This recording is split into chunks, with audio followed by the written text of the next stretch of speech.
Welcome to Ask Angela, relationship advice for love after trauma.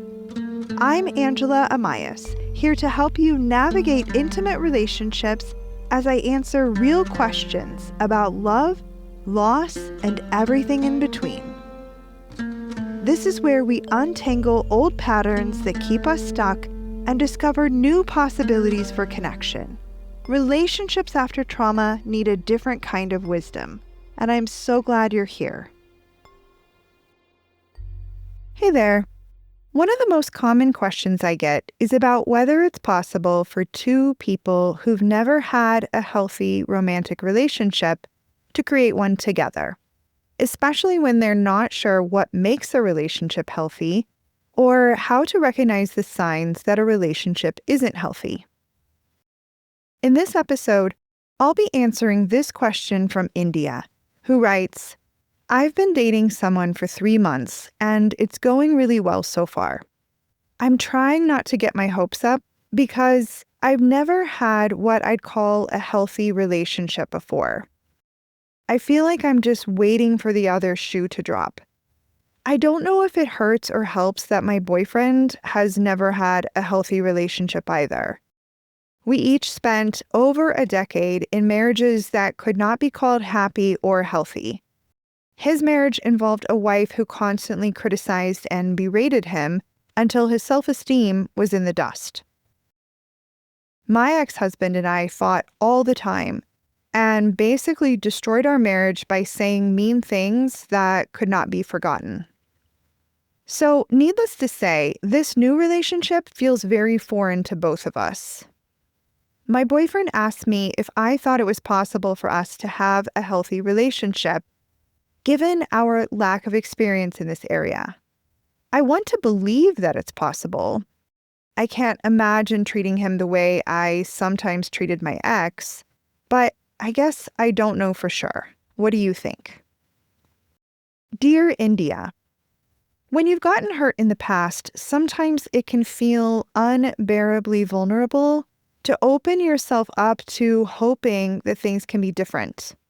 Trying to keep our hopes in check and bracing ourselves for the inevitable drop of the other shoe can feel like a way to protect ourselves from disappointment. Nearly anyone who's been through heartbreak can surely relate to the desire to hold yourself back and stay a little guarded in order to not be taken by surprise if things go wrong. In other words, it's hard to hope without wondering if we're being naive or overly optimistic. And yet, interestingly, research in this area has consistently shown that avoiding getting our hopes up doesn't actually protect us from disappointment. Instead, it just makes it harder for us to actually savor life experiences. Believing that a good relationship is possible, even though your past relationship experiences don't confirm this belief, requires taking a leap of faith. It means choosing to trust, even when you don't have anything solid on which to base that trust. You and your boyfriend are entering into something that's foreign for both of you. It's bound to be scary and a little intimidating. But the good news here is that you're not doing it alone. You're together, stepping into uncharted territory hand in hand. While we can never know exactly where we're heading, from my perspective, doing it together is as good a beginning as any I can imagine.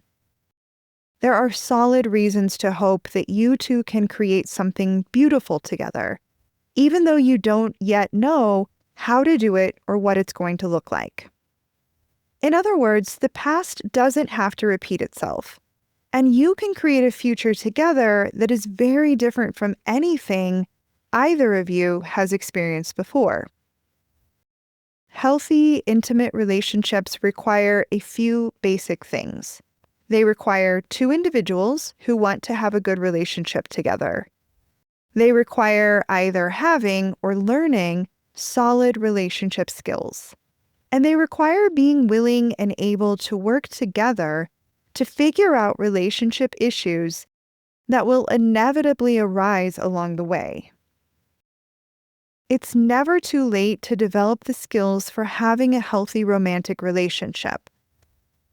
So, as long as you have a partner who is in this with you, the odds are in your favor. Now, that's not to say that there won't be challenges along the way. Developing the skills for healthy relationships takes time and practice. There are bound to be many moments when things go off track, and you find yourself either repeating patterns from your past relationships or reacting to your partner as though they're like your former spouse. If, or perhaps I should say when, that happens, don't panic. Slipping into old unhealthy relationship patterns is inevitable, which is why breaking those relationship patterns requires learning how to notice what's happened, then pause, take a breath, and decide how to take a step in a new, unfamiliar relationship direction. To put this another way, giving your relationship the best chance for being different will involve being intentional about how to navigate situations where things are going, or they've already gone, off track. Especially in the beginning, it's far more important to learn to work together to repair after old patterns have reared their ugly heads, rather than trying to prevent these things from happening altogether. Working together in this way builds trust in each other and in the relationship as a strong container for healing the past. So, what does this look like? Let's fast forward your relationship with your boyfriend and imagine that you've now been together for 9 months. Things are going well, and you're both feeling more at ease in the relationship. Then something happens that stirs up difficult feelings for both of you, and suddenly there's rising tension. Something about this situation feels familiar to you from the past. And before you even realize it, you snap at your partner and make a cutting remark the way you would have with your former husband. Maybe your boyfriend reacts the way he would have with his former wife. And maybe then you're both reacting to each other and going down a road that you never ever wanted to go down. Maybe it takes 5 minutes or 2 hours or 3 days to realize what's happened. That's absolutely okay. The important thing to know is that as soon as you've become aware that you've unconsciously slipped back into unhealthy relationship dynamics, you have the power to make a different choice. In other words, instead of continuing down that unhealthy relationship path, you can change direction and turn toward the kind of relationship you want to have with your boyfriend. Even better, you don't have to do this alone. You can invite your boyfriend to join you in turning toward the relationship you want to have. If you become aware of what's happening while you're in the middle of reenacting those old familiar patterns, you can say something like, "Whoa, pause here. This is not how I want to be interacting with you." And then you can take a break. Because your old pattern involved destructive conflict with your partner, it's very likely that for you, changing old patterns is going to require learning how to take breaks when you get angry so you can calm down and self-regulate your emotions and not say or do anything you will regret later. Because your boyfriend's past relationship involved being the target of constant criticism, he might need to do some individual work around learning to self-regulate during conflicts so that he doesn't hear any feedback from you as though it's intended to cut him down. Building new relationship skills, including skills for healthy conflict and effective communication, takes time and a lot of practice. This is true for couples when neither has previous experience with healthy relationships. And it's also true for couples who are working to break unhealthy patterns in their relationship with each other. Approaching this process as one in which you're working together and supporting each other in growing and making positive changes is vital.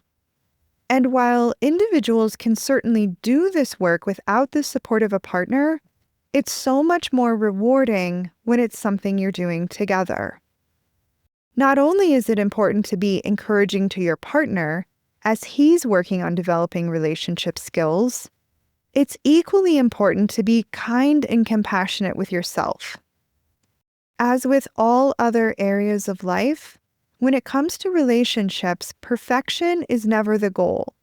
Working together imperfectly with a spirit of mutual generosity and empathy is all that's needed.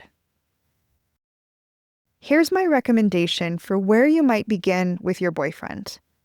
Take some time to create a vision for what you want in your relationship. As a starting place, consider everything that happened in your previous relationships that you don't want, and think about what you want instead. For example, in your marriage, you often found yourself saying hurtful things to your spouse, presumably when you were very upset. If that's the case, what do you want in this relationship? To answer that question, take it as a given that sometimes you are going to be very upset with your partner. Now, instead of lashing out and saying things you'll regret later, what do you want to do instead?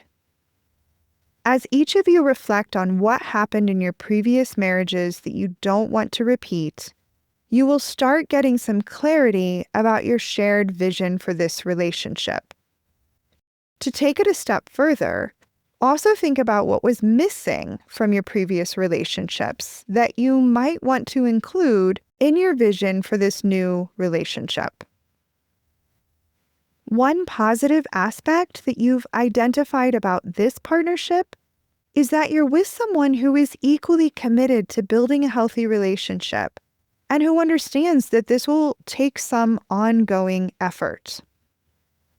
The benefit of creating a shared vision for your relationship is that it will serve as a guide for both of you in terms of how you choose to relate to each other.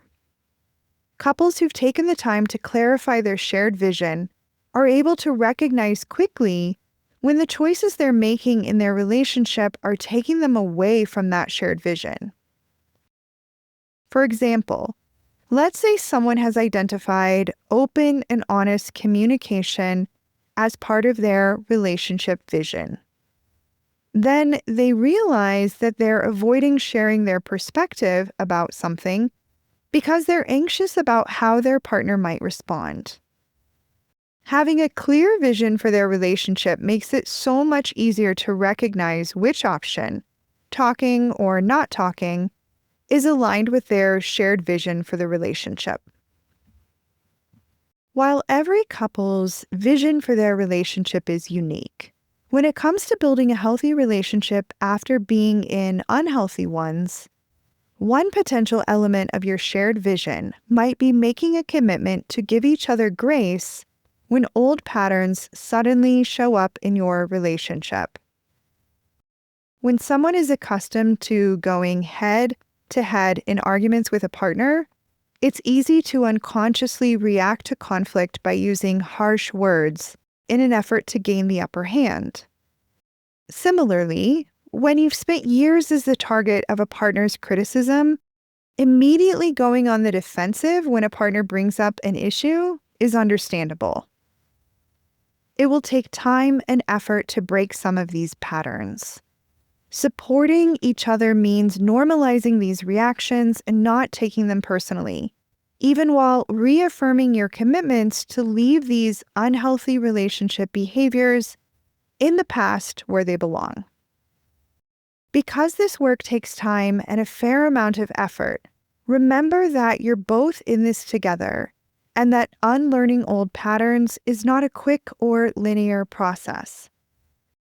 There are going to be missteps, and there are going to be ups and downs along the way.